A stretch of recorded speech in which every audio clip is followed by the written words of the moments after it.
dhalinta Soomaaliyeed waxa lagu matalaa qoom malaa'ige madlibkoodu waa inuu gartaa ninkii mas'uul ah magaalooyinkeena oo dhismaamaanka ku hayaaye maxaa iga banaa caldheeri al-shabaab magantooda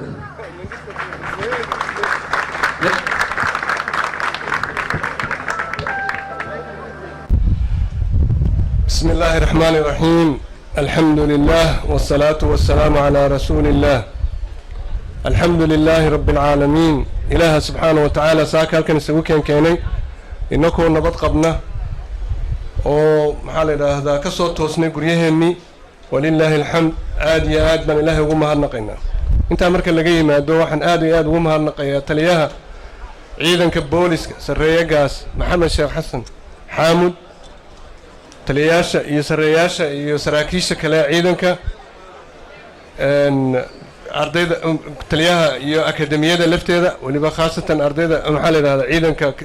دبوغا كوتشرا وحن الله السلام عليكم ورحمة الله وبركاته ان أرديجي يلقن كعاي قبيجي أما تحكسو قاتي ان تحدي وأبهي تري horta waxa la oran jiray gabayga waxa la yiraahdaa marinka waxaanu tiriyay 1968 waqtiga oo joogay safiirka ahaa Ethiopia ama Addis Ababa marka halka uu ka bedelayna waxay ahayd maxaa iga galay milikiyo minankiisa saas ay baan filay halkaas ka bedeshay oo ka bedelay wax kale marka waxaan rabaa laakiin sababta uu saa u yiri waxay ahayd isagoo doonayay markaa inuu noqdo oo ka mid noqdo baarlamaankii 69kii markaa la dooranayay oo ka soo tagay Ethiopia isagoo markaa safiira oo rabay markaa inuu baarlamaanka soo qayb galo waxa nasiib wanaaga anigoo maanta la doortay inaad gabaygii markaa oo abahay doonayay inuu ku noqdo dibitaatiga inaad maanta tilaahdeen aad baan ugu faraxsanahay runaantiina waa gabayada uu tiriyay gabaygan ugu jecelahay waayo wuxuu taabtaa maxaa la yiraahdaa bulshada iyo siday tahay ayuu runtii kaga hadlaa waliba inta ugu dambeysana wuxuu leeyahay intuu muruqu ii adeeg yahay waxaan dhaar ku maray inaan Soomaali mideeyay marka tiina way taagan tahay insha Allah taala halkaas aan ka sii amba qaadi doonaa taas waa tii tixda waxaan jecelahay guud ahaan inaan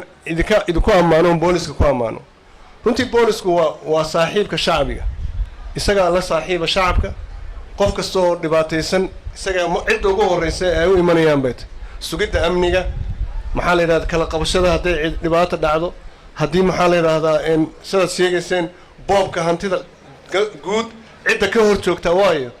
cid xoog leh oo ku heegan inoo sheegay waa booliska marka waxyaalahaas oo dhan ayay boolisku qabtaan booliska maanta aan doonaynaa waa boolis ka duwan kii hore waxaan rabnaa boolis tilmaama oo runtii noqda mid maxaa la yiraahdaa keena isbedelka loo baahan yahay wayna ka soo gudubnay marxaladii ahayd yani in dagaal lagu jiro hadda dagaalka ugu weyn waa maxay waa sidii loo dhisi lahaa dawlad iyo horumarka dalka looga shaqeyn lahaa waa taa weeyataynu doonayna in ka shaqeyno booliskuna waa qaybta ugu weyn ee taa wax ka qabata hadday tahay ilaalinta macaal cashuuraha hadday tahay ilaalinta nabadgelyada hadday tahay ilaalinta maxaa la yiraahdaa wax kasta oo aan shuruucda wax kasta oo jira booliska ayaa u ah laf dhabar waana tala doonayo dawlad xukuumad ahaana aan mar walbana u taaganahay doonaynana inaan wax allaayo wixii maxaa la yiraahdaa lagu caawinayo ee lagu dhisi karo booliska aan ka qabano waan ka ballan qaadaynaa insha Allah taala xoojinta amniga waa laf dhabarka ugu weyn amniga ma aha oo kaliya inay jananka saarantay innakoo dhan bayna wada saarantay idinkeedii saarantay qof bay u saarantay qof kastoo shacbiga u saarantay marka inaan dhammaanteen ka wada shaqaynaa waa mid muhiima aan ka wada shaqayno ilaahayna subxaana watacaala aan tala saaranno waxbay naga xumaan maayaan dalkayna kaale waanan badbaadsanaynaa dhallinyaradana waan badbaadsanay tahriibta oo ka badbaadinayna ilaahay idankii wasalaamu calaykum waraxmatullaahi wabarakaatu